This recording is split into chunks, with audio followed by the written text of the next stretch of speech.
अतिशय घाणीचं एक वातावरण या ठिकाणी निर्माण झालेलं आहे। कचरा उठाव केला पाहिजे, कारण की इथं लय घाण झाल्या आणि इथं कचरा कोंड्या तर लावल्याच पाहिजे। नमस्कार, मी इंद्रजित गडकरी, तरुण भारत संवादमध्ये आपल्या सर्वांचं स्वागत आहे। आपण सध्या उभे आहोत पंचगंगा घाटावरती। शहराच्या वायव्य दिशेला असणारा हा अतिशय महत्त्वाचा घाट। या घाटाला सांस्कृतिक, धार्मिक आणि असे महत्त्व आहे। मात्र सध्या हा घाट समस्यांच्या गर्तेमध्ये अडकलेला आपल्याला पाहायला मिळतो।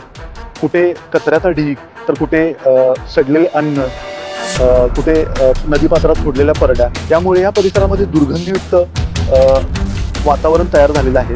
तसेच या दुर्गंधीचा वास या परिसरामध्ये फिरायला येणाऱ्या नागरिकांना होत आहे। सकाळी आणि संध्याकाळी आबालवृद्ध असतील, तरुणी असतील, या परिसरामध्ये मोठ्या प्रमाणामध्ये फिरायला येतात, तर त्यांना या दुर्गंधीचा त्रास मोठ्या प्रमाणावर होत आहे।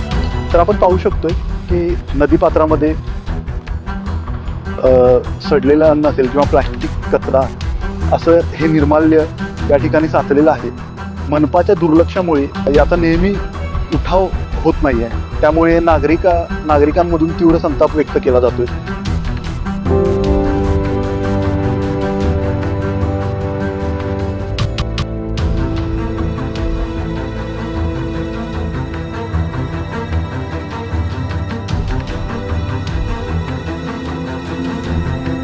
आपल्यासोबत काही पर्यटक आहेत या परिसरामध्ये फिरायला आलेले, तसेच प्री वेडिंग शूट करण्यासाठी काही फोटोग्राफर देखील या परिसरामध्ये आलेले आहेत। तर जाणून घेऊयात त्यांना या परिसराबद्दल किंवा या परिसरातील समस्यांबद्दल काय वाटतं।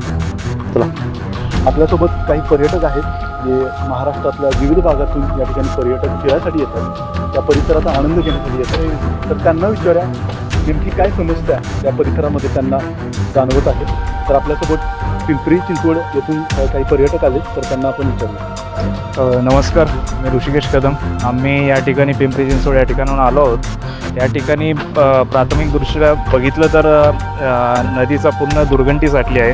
मग इथे निर्माल्य असतील, दारूच्या बाटल्या असतील किंवा अतिशय घाणीचं एक वातावरण या ठिकाणी निर्माण झालेलं आहे। तरी महानगरपालिका प्रशासनाने याकरिता काही ना काही मोहीम राबवली पाहिजे। या ठिकाणी मद्यपी पिण्याकरता बसत आहेत, तर त्याच्यावरती देखील पोलिसांनी काही ना काही ॲक्शन घेणं गरजेचं आहे। तर याकरता आम्ही सर्व नागरिकांच्या वतीने महानगरपालिका तसेच पोलीस प्रशासनाला विनंती करतो की आपण याच्यावरती काही ना काही कडक ॲक्शन घ्यावी व येणाऱ्या पर्यटकांकरिता आपण व्यवस्थित एक असं पर्यटनदृष्ट्या असं एक स्वच्छता एक मोहीम राबवावी, एवढीच माझी प्रशासनाला विनंती आहे। धन्यवाद। सध्या विवाहाचे मुहूर्त चालू आहे आणि प्री वेडिंग शूटिंगसाठी हा परिसराला तरुण असेल किंवा तरुणींची चांगली पसंती असते, तर काही फोटोग्राफर या ठिकाणी येत आहेत आणि या ठिकाणी साचलेला कचऱ्याचे ढीग असतील किंवा सडलेले अन्न इतरत्र पडलेलं आहे, तर त्याची दुर्गंधी या परिसरामध्ये पसरलेली आहे। तसेच स्वच्छ पाणी असेल किंवा स्वच्छतागृहांची सोय नाही आहे। तर आपल्यासोबत फोटोग्राफर आहे, तर त्यांना विचारूया की त्यांना काय वाटतं या समस्यांविषयी। नमस्कार, मी आर्यन पाटोळे। मी एक फोटोग्राफर आहे।